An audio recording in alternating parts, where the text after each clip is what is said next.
Viral होने के लिए टैटू को नहीं चुनता, इसके अलावा बहुत सारे माध्यम थे कि पूरी को बॉलीवुड तक पहुंचाए हैं ये लोग। और गिरकर अपने बिहार के लिए भीख मांगूंगा, अगर किसी से सहयोग मांगिएगा तो वो आपको टार देगा। लेकिन एक मिनट, आप तो मुख्यमंत्री के पास भी और महागठबंधन के जब सरकार बना उनके पास भी आप अपना दरखास्त। नमस्कार, आप देख रहे हैं सच भारत ऑफिशियल। मेरी मौजूदगी अभी पटना में है और मेरे सामने जो शख्स बैठे हुए हैं उनका अभी जो है वीडियो बहुत वायरल है।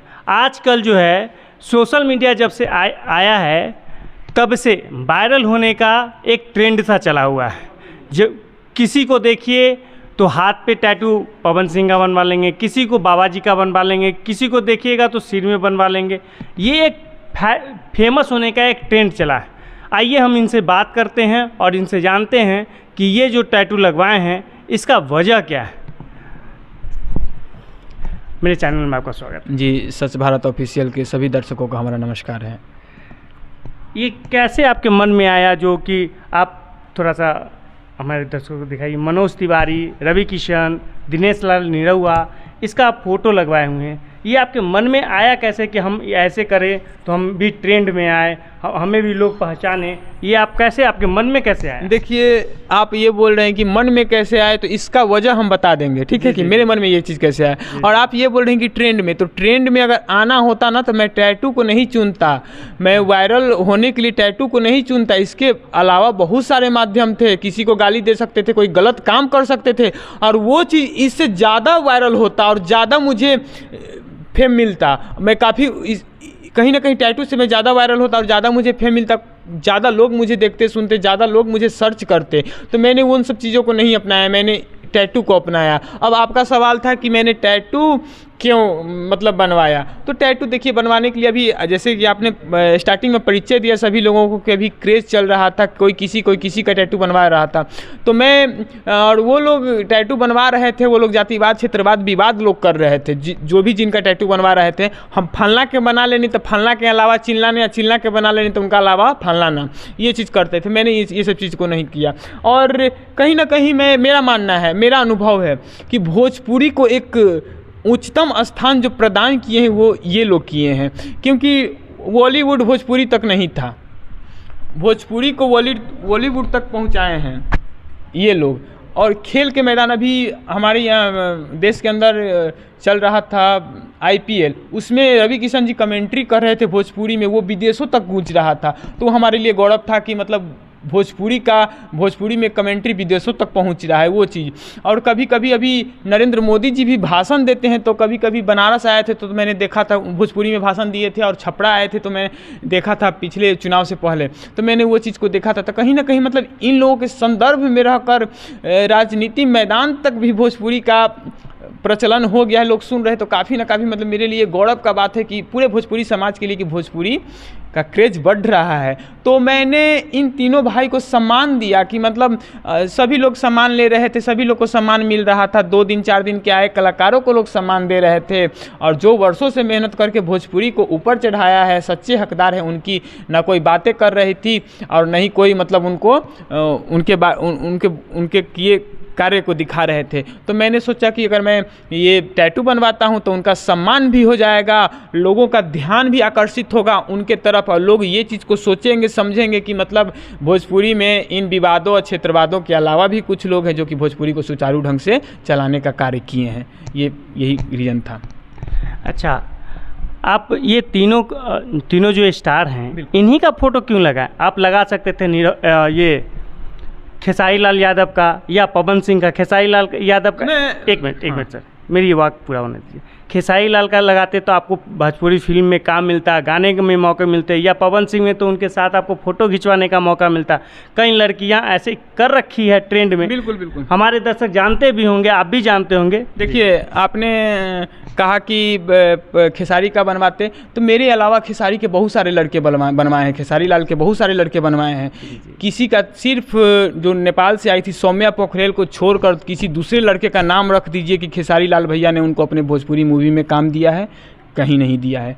पवन भैया का भी तान्या चक्रवर्ती आई थी एल्बम में, उनको काम मिला था। उनके अलावा बहुत सारे लड़के मेरे जैसे पवन भैया का भी बनवाया है, क्या कभी ने पवन भैया उनको सम्मान दिया है?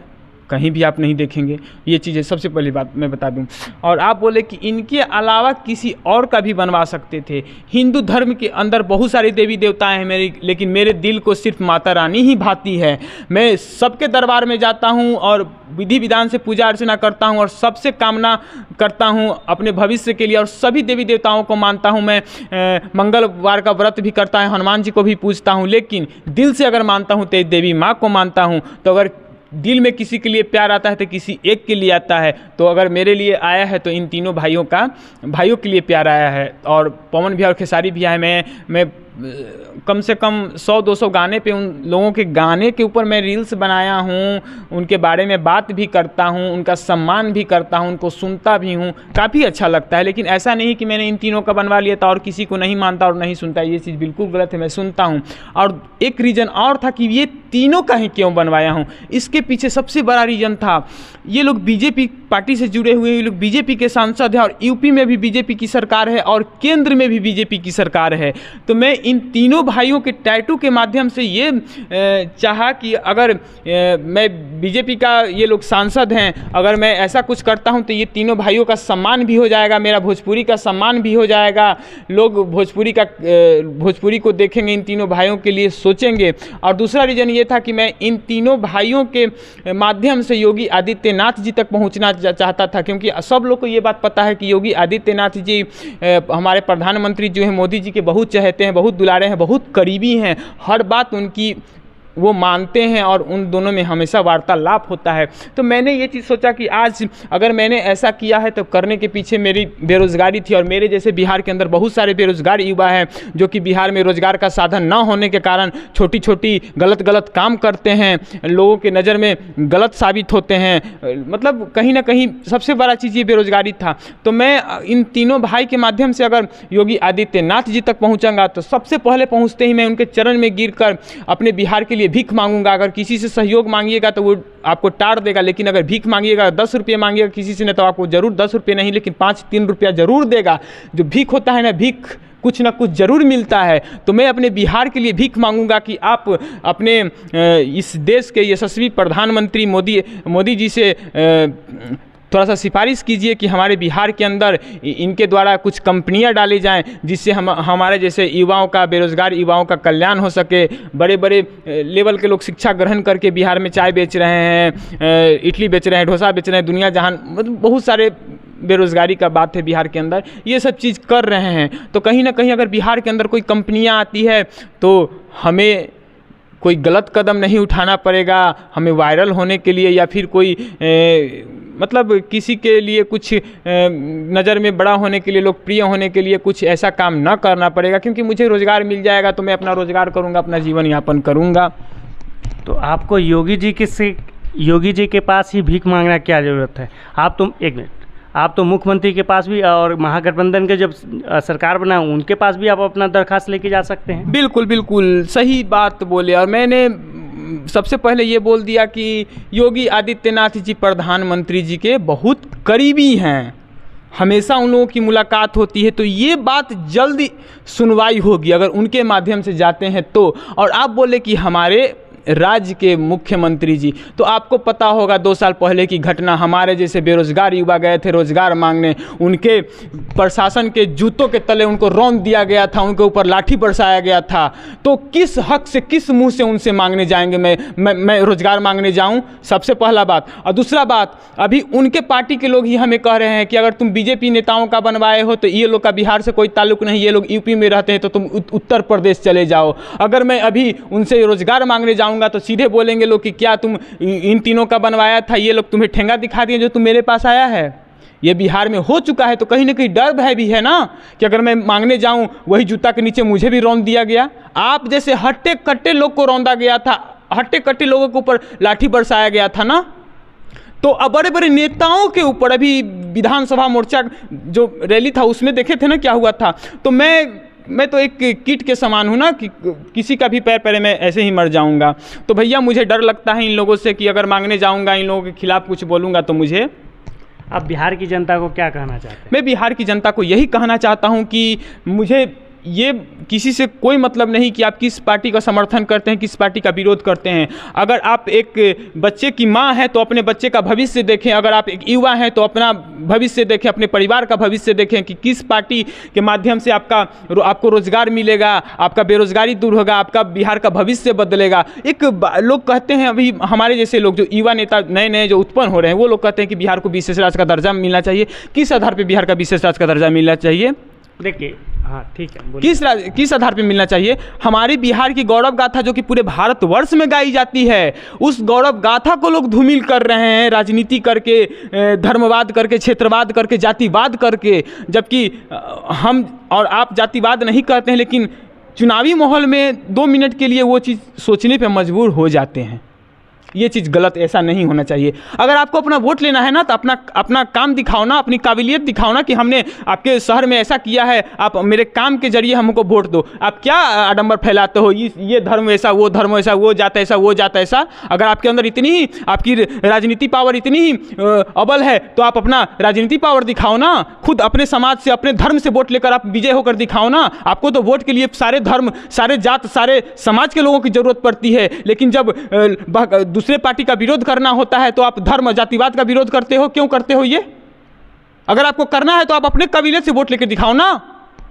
और पूरी बिहार की जनता को हम यही कहना चाहते हैं कि इन सब चीज़ों से, जातिवाद, क्षेत्रवाद और धर्मवाद से बाहर निकलिए और अपने बिहार के लिए सोचिए कि किसने आपके बिहार के लिए क्या किया है और कौन सी सरकार आएगी जो आपकी बच्चे को भविष्य को उज्जवल बनाएगा, आपके बच्चे को रोजगार देगा। आप इस चीज़ का मंथन कीजिए और ईवीएम बूथ पे जब जाइए और बटन दबाने से पहले आप चुनाव चिन्ह न देकर अपने बच्चे का भविष्य देखें। एक बार आंख बंद करके अपने बच्चे का चेहरा याद कीजिए कि हमारे बच्चा पढ़ा लिखा होकर बेरोजगार घूम रहा है, रो रहा है, और उस समय आप मंथन करके अपना ईवीएम बूथ पे अपना अंगूठा दबाएं कि कौन सा पार्टी आपके बच्चे का भविष्य उज्जवल देगा। हमें ये नहीं करा कि आप बीजेपी का दबाएं या किसी और पार्टी का दबाएं। मैं ये कह रहा हूँ कि आपके अनुसार जो पार्टी सही आप उसको वोट दीजिए, लेकिन एक बार अपने बच्चे और अपने बिहार के बारे में सोचकर आप वोट कीजिए। आपको लगता है, आपको जिस पे भरोसा है, आपको लगता है कि आपकी जो मांग है वो पूरा कर देंगे? देखिए भैया, सुदामा जी जब कृष्ण के दरबार में गए थे तो उनको भी विश्वास नहीं था कि ऐसा कुछ होगा, लेकिन उनके पत्नी के कहने पे वो गए थे। लेकिन कहते हैं ना कि प्रयत्न, अगर मतलब इंसान ही एक ऐसा प्राणी है कि प्रयत्न कर सकता है, बाकी जानवर तो डर कर भाग जाते हैं। इंसान ही एक ऐसा प्राणी है कि प्रयत्न कर सकता है और प्रयत्न करने वालों की हार नहीं होती है। अगर मेरी मांग पूरी नहीं होती है तो कम से कम हमारी बात लोगों में बोली जाएगी कि एक लड़का था कि बिहार के लिए मांग किया था, उसके साथ ये घटना हुआ। इस घटना को देखकर हमको देखकर हमारे जैसे 10 लड़के जागृत होंगे और सरकार से अपना हक का मांग करेंगे। तो कहीं ना कहीं मतलब मेरे बात का अगर नहीं माना जाता है तो कम से कम उनकी बात को माना जाएगा। 2 साल पहले बीजेपी और जदयू का गठबंधन था, तब तो ये कंपनियां और बेरोजगारी की बात नहीं।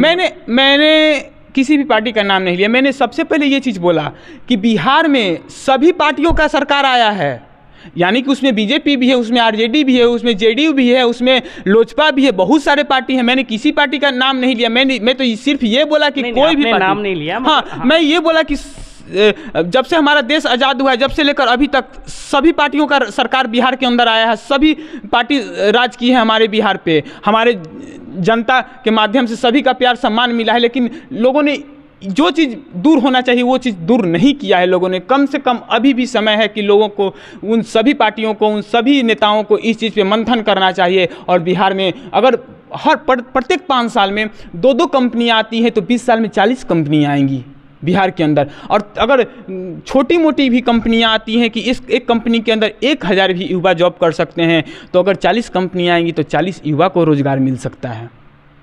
समुद्र जो है कि बूंद बूंद से ही तालाब भरता है, आपको ये चीज़ सब लोग जानते हैं और ये मोटिवेट करने के लिए ये चीज़ सब लोग बोलते हैं। तो मैं भी ये चीज़ कर रहा हूँ कि एक बार ही नहीं, आप इस बार एक लाओ, फिर अगले बार सरकार में एक लाओ, ऐसे कर करके धीरे धीरे लाओ, क्योंकि खाई है उसको भरने में समय लगेगा। आप जो अभी टैटू लगवा रखे, इनसे आपको क्या कहना है? मैं इनसे यही कहना चाहता हूँ कि जो भाव, प्यार, सम्मान मैं आपको दे रहा हूँ वो चीज़ आप मुझे दें। और अगर इंटरव्यू आप देख रहे हैं और हमारे बात को आप मान रहे हैं, तो मुझे योगी आदित्यनाथ जी और मोदी जी तक ले जाने का प्रयत्न करें और मेरे बात को वहाँ पे स्वीकार करवाएं। आप बिहार सरकार से क्या कहना चाहते हैं? मैं बिहार सरकार से भी यही चीज़ कहना चाहता हूँ कि अगर आप ये चीज़ को कर दें तो मैं आपके घर, आपके परिवार में, आपके घर के अंदर गुलामी करने के लिए तैयार हूँ। अगर बिहार के अंदर आप 2-4 कंपनियां लगा दें जिसके अंदर 10,000 20,000 युवाओं को रोज़गार मिल जाए, तो मैं खुद आज ऑन कैमरा कह रहा हूँ कि जीवन भर आपके अपने परिवार को आपके गुलामी में लगा दूंगा। इससे बड़ा